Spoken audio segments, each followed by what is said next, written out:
চ' এইটো মই এটা প্লাজো কাটিং কৰি আছোঁ কাপোৰটো মই প্ৰথম ডাবল ফ'ল্ড কৰি লৈছোঁ ডাবল ফ'ল্ড কৰি আকৌ মাজত ফ'ল্ড কৰিছোঁ ফ'ল্ড চৰি তো দেখিছে ফ্ৰণ্টৰ যে ছাইডটো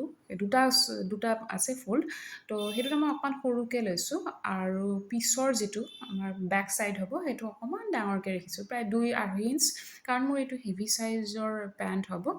চ' তাৰ কাৰণে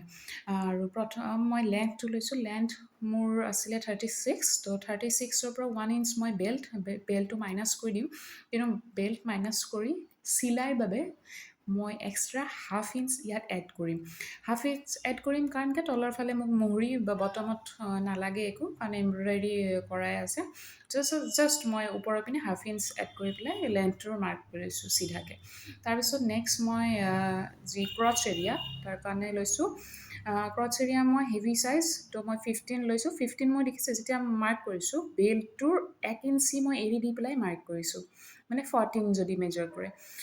তাৰপিছত মই থাই এৰিয়া লৈছোঁ থাই এৰিয়া মোৰ যিমান মেজাৰমেণ্টত আহিছে সিমানটোৱে লৈছোঁ তলত ওপৰত দুটো পিনি হিপ এৰিয়া লোৱাৰ পিছত মই ষ্ট্ৰেইট মিলাই দিছোঁ ষ্ট্ৰেইট মিলাই দিয়াৰ পিছত এটা কাৰ্ভটো যে বনাম আমি তাৰ কাৰণে মই 2.5 ইঞ্চি বঢ়াই ল'লোঁ ঠিক আছে 2.5 ইঞ্চি বঢ়াই বেছি গোল কৰি মই তাত এই কাৰ্ভটো নিদিওঁ কাৰণ বেছি গোলকৈ দিলে কি হয় তলৰ ফালে পেণ্টটো টানি ধৰে ঠিক আছে আৰু তলত মই ৰাউণ্ড যিটো হ'ব পেণ্টৰ এংকলৰ মাপ ইয়াত তেনেকৈ লোৱা হোৱা নাই কাৰণ প্লাজো পেণ্ট অকণমান লুজ কৰি পিন্ধি ভাল পায় তেখেতে যেনেকৈ অৰ্ডাৰ দিছিলে মই তেনেকৈ এইটো কৰিবলৈ চেষ্টা কৰিছোঁ আৰু হালকা একদম অকণমানিকৈ ৰাউণ্ড শ্বেপ এটা দি পেলাই তলৰ পৰা ওপৰলৈকে টানি দিছোঁ দি পেলাই মই এই ওপৰত ৰাউণ্ড যিটো কথা ক'লোঁ শ্বেপটো একদম গোলকৈ মানে নিদি পেলাই অকণমান চিধা ধৰণে দিয়া হৈছে ইয়াতে দেখিব পাইছে আশা কৰিছোঁ আপোনালোকে বুজিব পাইছে আৰু এইটো হৈছে মোৰ ফ্ৰণ্ট পাৰ্ট ঠিক আছে আৰু ফ্ৰণ্ট পাৰ্টত মই 1 ইঞ্চ ডাউন কৰি দিছোঁ কাৰণ আমাৰ পেটৰ যি পাৰ্টটো যদি একেবাৰে সমানকৈ থাকে ন অকণমান এক্সট্ৰা কাপোৰ ওলাই যায় এটা কোচ বহি যায় তো তাৰ কাৰণে 1 ইঞ্চ মই পেটত ফ্ৰণ্ট ছাইডত ডাউন কৰি দিছোঁ ঠিক আছে দি পেলাই ফ্ৰণ্টৰ কাট হৈ গৈছে নেক্সট মই বেক ছাইডৰ কাৰণে দেখাইছোঁ আপোনালোকক বেক ছাইডত মই যদি 2.5 ইঞ্চ 3 ইঞ্চ ইমান কাপোৰ এক্সট্ৰা লৈছিলোঁ কাৰণ ডাঙৰ হ'লে মানে ছাইজটো বেছি ডাঙৰ হ'লে অকণমান বেছিকৈ কাপোৰ ল'ব লাগে আৰু বেছি যদি সৰু হয় তেতিয়া 2 ইঞ্চি আপোনাৰ ঠিক হৈ যায় তো ইয়াতে মই 2.5 ইঞ্চ বঢ়াই লৈছোঁ 2.5 ইঞ্চ বঢ়াই পেলাই ষ্ট্ৰেইট মিলাই ল'লোঁ ক্ৰচ এৰিয়ালৈকে ওপৰৰ কঁকালৰ পৰা ক্ৰচ এৰিয়ালৈকে ষ্ট্ৰেইট মই মিলাই লৈছোঁ দেখিছে এটা লাইন তো তাৰপিছত বেক ছাইডত যি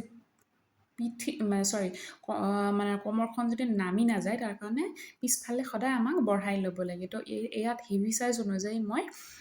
3.5 4 তেনেকৈ বঢ়াই লৈছোঁ ইয়াত মোৰ কাপোৰ যিমানটো আছিলে ধৰক 4 ইঞ্চি মই পাইছোঁ কাপোৰ তো মই 4 ইঞ্চি বঢ়াই লৈছোঁ তাৰপিছত নেক্সট ক্ৰচ এৰিয়াটো ৰাউণ্ডকৈ মিলাই লোৱাৰ পিছত তলত যি বটম লাইন আছে বটম লাইনত মই প্ৰায় 1.5 ইঞ্চি এক্সট্ৰা লৈছোঁ ঠিক আছে 1.5 ইঞ্চি এক্সট্ৰা লৈ পেলাই হালকা ৰাউণ্ড শ্বেপ এটা দি ওপৰলৈকে ওপৰৰ ক্ৰচ এৰিয়াটোলৈকে মই লাইন টানি দিছোঁ এইটো হৈ গৈছে দি পেলাই এইবাৰ কাটিং কৰি ল'ব পাৰে ফাৰ্ষ্ট ফ্ৰণ্ট ছাইডটো কৰিম ঠিক আছে অকণমান কেয়াৰফুলি কাপোৰটো ল'ব জাষ্ট ফ্ৰণ্টৰ পিচ দুটা ল'ম ঠিক আছে প্ৰথম ফ্ৰণ্টৰ দুটা পিচ লৈ পেলাই কাটি ল'ম ফ্ৰণ্টৰ পিচ দুটা দেখিছে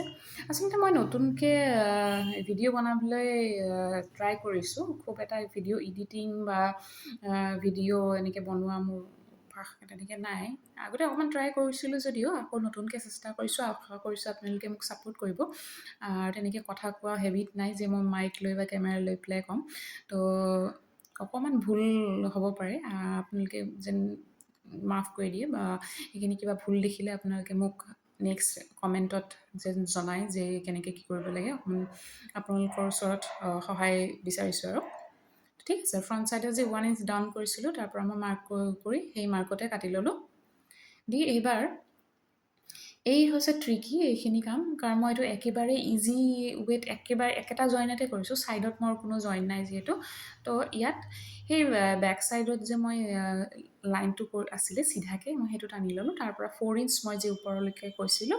বেক ছাইডত, তো 4 ইঞ্চ মই ওপৰলৈকে বঢ়াই লোৱা সেই লাইনটোত টানি ল'লোঁ এটা লাইন, লৈ পেলাই মই এই লাইনটোত কাট কৰিম। যদি অকণমান কম চাইজৰ হয়, ধৰক কঁকালটো আপোনাৰ 30, 32 তেনেকুৱা ধৰণত হয়, আপোনাৰ 2.5 ইঞ্চি 3 ইঞ্চি তেনেকৈ বঢ়ালে হয়, কিন্তু হেভি চাইজত আচলতে অকণমান বেছিকৈ বঢ়োৱা হয়, ঠিক আছে। তো ছাইডটো আৰু ক্ৰছ এৰিয়াটো কাটিলে মই এইটো কমপ্লিট কৰি ল'ম। আৰু ইয়াৰ কাটিঙৰ ভিডিঅ'টো কমপ্লিট হোৱাৰ পিছত মই ছেকেণ্ড ষ্টিচিং ভিডিঅ'টো আপলোড কৰিম। নেক্সট হৈ গৈছে একেলগে আচলতে কৰিলে বহুত দীঘল হৈ যাব ভিডিঅ'টো, তো মই সেইকাৰণে দুটা পাৰ্টত ভিডিঅ'টো বনাই আপলোড কৰিম বুলি ভাবিছোঁ। আৰু ফ্ৰণ্টত বেল্ট আৰু বেকত ইলাষ্টিক থাকিব। এইখিনি কাটিং কৰি হৈ গৈছে মোৰ।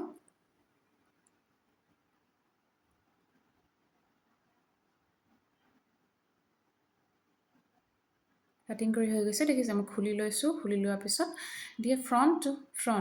টু ফ্ৰণ্ট এনেকৈ চিলাই কৰি ল'ব লাগিব, আৰু বেক টু বেক ছাইড যিটো, তো তেনেকৈ চিলাই কৰি ল'ব লাগিব। তাৰপাছত তলৰ ফালে যে ভৰিৰ লাইন দুটা আছে, তো ভৰিৰ লাইন দুটা পিছত চিলাই কৰি ল'লেই হৈ যাব। তাৰপিছত ইয়াতে বেল্ট এটাচ কৰা হ'ব, আৰু এই পেণ্টটো হাফ ইলাষ্টিক হাফ বেল্ট। তো কাটিঙৰ ভিডিঅ'